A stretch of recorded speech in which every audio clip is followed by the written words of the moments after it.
ठिकाणी चटप साहेब मी थोडी शाफ्ट मारतो 2 मिनिट मी चटप साहेब आणि बच्चू भाऊ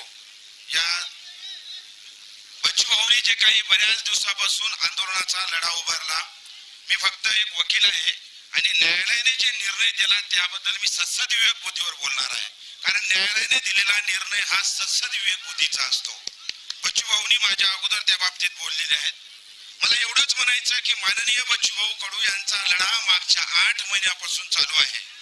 त्यांनी प्रचंड शेतकऱ्याच्या जिथं आत्महत्या झाल्या तिथं भेटी दिल्या आहेत त्यांची प्रत्येक वृत्तपत्रामध्ये बातमी झालेली आहे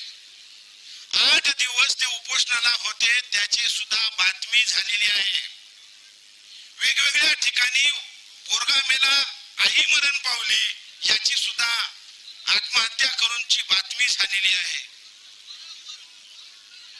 परंतु न्यायालयाला या बच्चू भाऊंनी केलेल्या संपूर्ण आंदोलनाचा त्यांनी शेतकऱ्यासाठी महाराष्ट्रभर रान उठवलं आणि शेतकऱ्याच्या आत्महत्या रोखाव्यात म्हणून दररोज बोलत गेले याबद्दल कधी सत्सद विवेक बुद्धी सुचली नाही का माझा हा प्रश्न सत्सद विवेक बुद्धीला याच्यामुळे आहे कारण न्यायालयाने आमची कोणतीही बाजू ऐकून घेतली नाही भारतीय संविधानाच्या कलम 21 नुसार आणि 19 नुसार आम्हाला सुद्धा हे अधिकार आहेत ह्युमन राईट कमिशन नुसार आमच्याही मानव अधिकाराचा आतापर्यंत हनन झालेला आहे आमचं शोषण झालेलं आहे यावर कधीच न्यायालयाने रिकोळली नाही म्हणून हे न्यायालय शेतकऱ्याच्या ऐवजी व्यापाऱ्याचा ऐकतो की काय असा प्रश्न आज आम्हाला निर्माण झाला आहे मी न्यायालयाने दिलेल्या आदेशाचा अवमान करत नाही पण न्यायालयाला सुद्धा निसर्गाच्या तत्वाच्या विरोधात न्यायदान करण्याचा अधिकार संविधानाने दिला नाही हे सुद्धा जज महोदयांना अत्यंत आनंदाने ऐकावं माझ्या वकिली शास्त्रात सांगितलेलं आहे की न्याय जर न्याय तत्वाच्या विरोधात असेल तर त्याला झुगारून दिलं पाहिजे आणि आमच्यावर आमचा बाप मरतोय आमची माय विधवा होते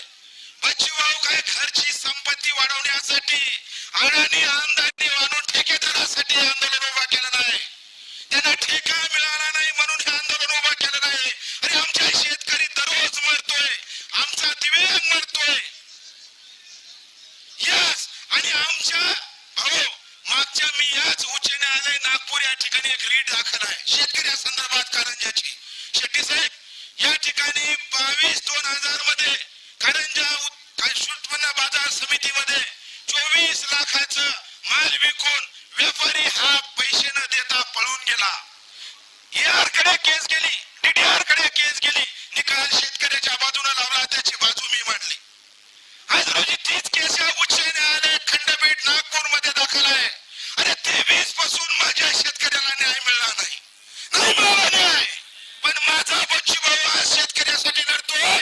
तुम्ही एका पेपरावरून आम्हाला नोटीस देता जज साहेब याचा मला मात्र या ठिकाणी विचार सद्भावना करावा लागते आदेशाबद्दल आम्हाला बोलता येणार नाही असं आपण म्हणतो कारण कंटेंट पेशेशन 1966 चा जो कंटेम्प्ट ऍक्ट आहे त्यानुसार कोलकाता हायकोर्टच्या एका जजला सुद्धा न्यायालयाने जज म्हणजे भ्रष्टाचाराचे जजेसवर आरोप केले म्हणून जेलात टाकलं होतं पण दिल्ली न्यायालयात झालं काय करोडो रुपयाची माया एका जजच्या घरात निघली त्याची कोणालाच खंत नाही त्याच्याबद्दल बोलायला सुद्धा कोणी तयार नाही याच नागपूर शहरामध्ये जस्टिस लोया यांची हत्या झाली हे पोलीस प्रशासन ही व्यवस्था त्या जज महोदयाला सत्य मांडत होतं म्हणून न्याय देऊ शकला नाही ही नागवंशीय भूमी आहे इथं नाग अवतारी लोक असतात या ठिकाणचा हुंकार हा विश्वाला संदेश देणारा आहे म्हणून बच्चू भाऊचं हे आंदोलन विश्व परिवर्तक राहील शेतकऱ्याच्या हिताचं राहील आणि न्यायालयाला सुद्धा या बाबतीत विचार करावा लागेल कारण शेतकरी हे काही जय जवान जय किसान म्हणायचं आणि एका पेपरच्या कातरनून आमच्यावर जीव मारणारा आदेश आणायचा जय साहेब आमचा सुद्धा विचार करा आमचे सुद्धा लेकरं आमचे सुद्धा मायबाप ठुरवतात हो शेतात जातात हो आमचे वडील ज्या वेळेस सोयाबीन घेऊन जातात त्यावेळेस आमचा आडत्या बारदाना सुद्धा वापस देत नाही पण प्रचंड पैसे आमच्या ठिकाणी मारल्या जातात मी आदरणीय चटप साहेब माननीय राजू शेट्टी साहेब यांच्या वारंवार सभेला हजर होतो. बच्चू भाऊच्या तालमीत मागच्या 11 वर्षापासून शिक्षण घेऊन राहतोय. म्हणजे बच्चू भाऊच्या सोबत असणारे माणसं अत्यंत स्वतःसाठी नसून समाजासाठी झटणारे आहेत. हे सुद्धा आणि न्यायालयानं मुस्कार दाबी दाबून बंद करायचं भाऊच्या माध्यमातून रुकलं पाहिजे असं मी या ठिकाणी उपस्थितांना सर्वांना विनंती करतो. आव्हान करणारे म्हणजे सर्व ज्येष्ठ नेते आहेत. मी जास्त काही बोलत नाही. वकील म्हणून मला माझी बाजू मांडणं या ठिकाणी नितांत गरजेची वाटली म्हणून राहवल्या गेलं नाही. सर्वांचं क्षमस्व मागतो आणि या ठिकाणी माझे 2 शब्द थांबवतो. देश विदेशातील प्रत्येक घडामोडींचे लाईव्ह अपडेट मिळवण्यासाठी आता साम टीव्हीच्या सर्व सोशल मीडिया प्लॅटफॉर्मला लाईक, फॉलो आणि सबस्क्राईब करा.